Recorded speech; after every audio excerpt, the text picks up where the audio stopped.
Thank God you came. How many more days could I wait? Make plans with you, and I won't let them fall through.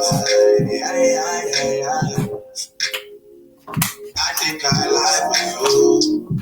I think I die for you. Jealousy cry. Just can't be without you,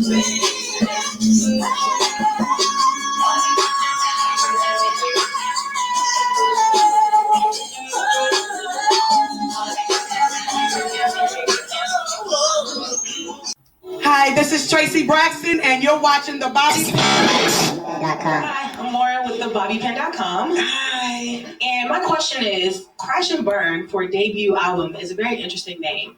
And I would assume that you're trying to make a statement. Actually, you'll probably just pass. I'm just thinking, man, lady, like, can you have a softer touch a little bit? Like, it just seems like she's so disassociated from just life. It took her a minute to even realize that that's her daughter. So I'm getting this from Chaser TV off my Facebook. Fans are speaking out about this trip to Detroit now. Donna Clayton says, I know it had to shock the daughter to tell her that her father just passed away, just in a matter of fact way, and said nothing else about it. Yeah, you guys, I thought that was a bit weird too. I mean, the girl just meeting her mother, and then she got to find out that dad just passed away in a matter of fact. And what about these dads, y'all? Great question, Donna Clayton. What about the dads? Were they not in these babies' lives, right? Why didn't they step up to the plate? The other dad. We know that Destiny dad do. Well, LaShawn Bittman said Destiny, she just expressed that she wasn't in a good place to keep you guys. And oftentimes she felt she had no reason to fight. Yes, you wanted her to get clean and come pick her children, but she wasn't capable. And honestly, you have to accept her version of her life. Your grandmother took you, and your brother was that same gratitude extended to help your mother. Let me say, your grandmother took you, and your brother was that same gratitude extended to help your mother. So, in other words, what LaShawn is saying, what kind of help did grandma get? Did she not catch her daughter before her daughter got so deep in addiction? Well, we all know that they can wear you out when you dealing with someone that's addicted, you guys. It will wear you out. She probably burned all her bridges with grandma. So grandmama had to concentrate on the grandbabies, right? So what about the dads? Where were the dads? Why weren't the dads fighting for custody of their children?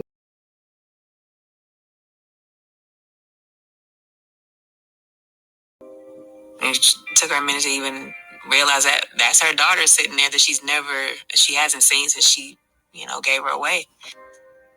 You remember when we got taken away? Yeah, because I had walked by y'all, but y'all said y'all was in a squad car. And we were. Get y'all from Denver. We saw you when we was leaving the neighborhood, and we was like, there go our mama, and they just kept driving. The life that I was living, I couldn't have you in that life. Not that I didn't want you. Anything could have happened and it been on me.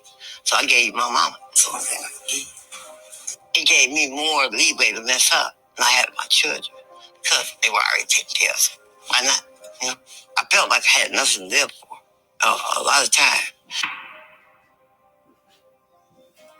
I struggle with the thought of her just, making the right decision. Because the right decision to me would be get clean, get your kids. So I don't know how y'all feel, but y'all can express how you feel. It's okay. You don't have nothing you want to say to any of us? What am I going to say? I don't know. Hi, children. You got something you want to say to me? No, I think I said enough. You made me some promises that I called you. You said, I don't know what you're talking about. So I don't care. Just I made you some promises. I'm not going to go through this emotional roller coaster I'm already going through. What promises did I make you that I didn't? Nothing. Exactly. Right. Because I didn't make no promises. You said, yeah, I'll come help you. When I told you I was going through my stuff, yeah, I'll come help you. I talked to you over several days. And what did you do? What did I do about what? Went back and got on the streets. I'm not on those streets. I live in a house. Whatever. You live. Whatever. You got your reality show. You doing you and your daddy. So leave me alone. I got you. Right. Right. You doing you and your daddy. It's about you and Tanya. It ain't about me. Money. Can you help your mom? No. What you want me to help you do? Give me an apartment, and I'll pay my own rent. I got my own income. You got all this money. You know what I'm talking about? That entitlement. Look, what did you do, Bobby? Or anybody else? I did. Tell me where I'm done. Paula, it's pleased to meet you. Thank you for coming, Rhonda. You got something to eat. You ignoring me now? Oh, okay, yeah. We done. We done. Yeah. So, Rhonda, y'all don't know what some kids go through. Some kids go through hell. Shame on you, Rhonda. Shame. Well, Sister said this was a great episode. It certainly was. It was enough buzz to make me come back and check it out. You guys, please, I need your help. I need maybe about 200 more subscribers and 4,000 watch hours to be monetized. Please, I need your support and thank you. But anyway, you guys, Sister said this was a great episode. The mom did well giving the others away. Mom did what's best because she was up against a demon. She has done a lot of wrong, but she did one thing right, just giving them up. Yeah, that's what she said. She said sometimes she wished she would have died. And those children, I don't know, they seem to be well around. Adjusted children seem like they went to some great homes. But I just can't help but to think what these children go through when they're growing up in life. Now, Destiny, instead of you coming in here from the beginning, riding off the piggyback of Martell, following up behind Martell, you had this wonderful storyline. When Tiffany first got on here, she was trying to find her parents. I thought that was a great time for you and Tiffany to team up then, but it never happened. We've been down this road before, Destiny. But I did see a whole lot of compassion in your heart. I even saw a little hurtness in your heart over your mother.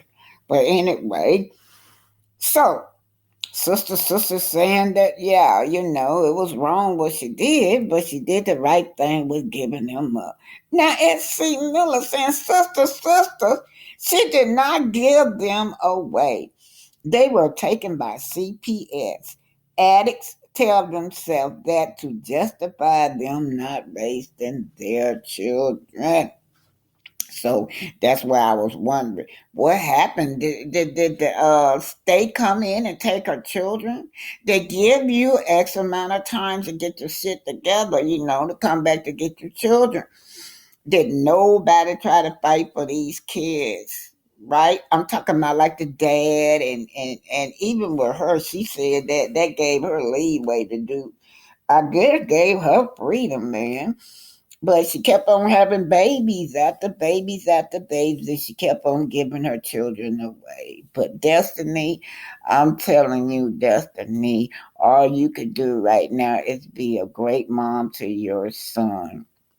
And Destiny, you was always verbally abusive about LeBeric's mom. And I often wonder what was that all about when, LeBeric and his mom seem to have a great relationship together. Seemed like LeBeric's mom is fond of her grandkid.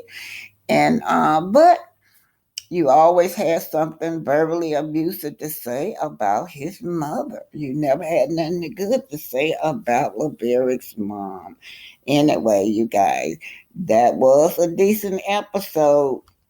Y'all remember we saw Kendrick. She didn't on Real Housewife of Atlanta. She was not as lucky as Destiny. Her mother refused to talk to her. Period.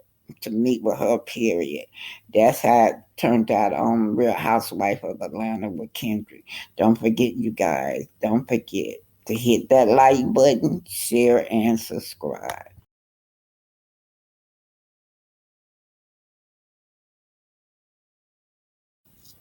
We regularly check our mailbox for packages, letters, and documents. Did you know a black man invented something you look at every day? You no longer need to make daily trips to the post office because of Philip B. Downing. You only need to travel a little distance from your home. However, Philip Downing didn't refer to it as a mailbox. A street letterbox is what he termed it. During the late 19th and early 20th century, Philip Bell Downing successfully filed at least 5 patents with the United States Patent Office. A street letterbox and a mechanism for switching street railways were 2 of his most notable creations. Anyone who wanted to mail a letter back then had to go long distances to the post office. This required many individuals to commute long distances and endure delays because of bad weather. This is the story of Philip B. Downing. Sit back, relax, let's get into it.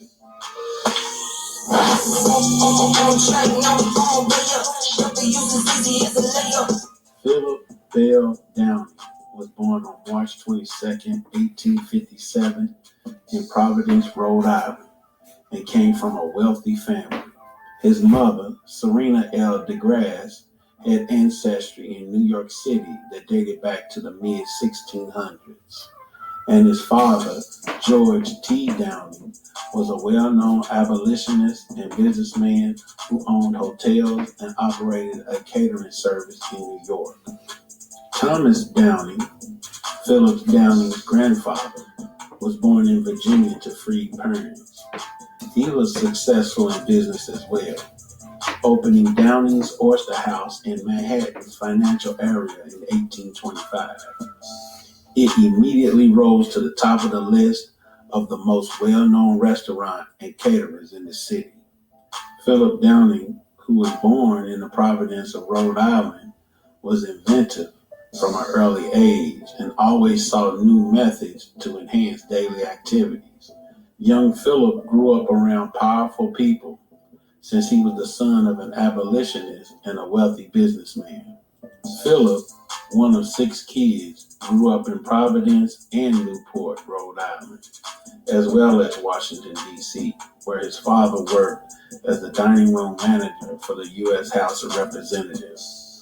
Around 1880, according to census statistics, Philip relocated to Boston. He soon wed Evangeline Howard, with whom he had 2 children, Antonia Downing and Philip Downing Jr. Philip Downing was granted patents for several innovations, while being most known for the letterbox. In his first patent, the new and useful improvements to the street railway switches, issued in June 1890, he invented a change to streetcar and train switches that would enable the brakeman to operate the switch from the car's platform. In the end, this innovation gave rise to the light switch. On October 27, 1891, Philip Downing filed a patent for a 4-legged metal box that he had created. Yes, he did, you guys. So y'all looking at the mailbox, you go to your mailbox every day, just about what I do. But anyway, on June 17, 1890, on October 27, 1891, his 2 patents for a street letterbox also gained approval. Downing designed resembled the mailboxes that are now unique.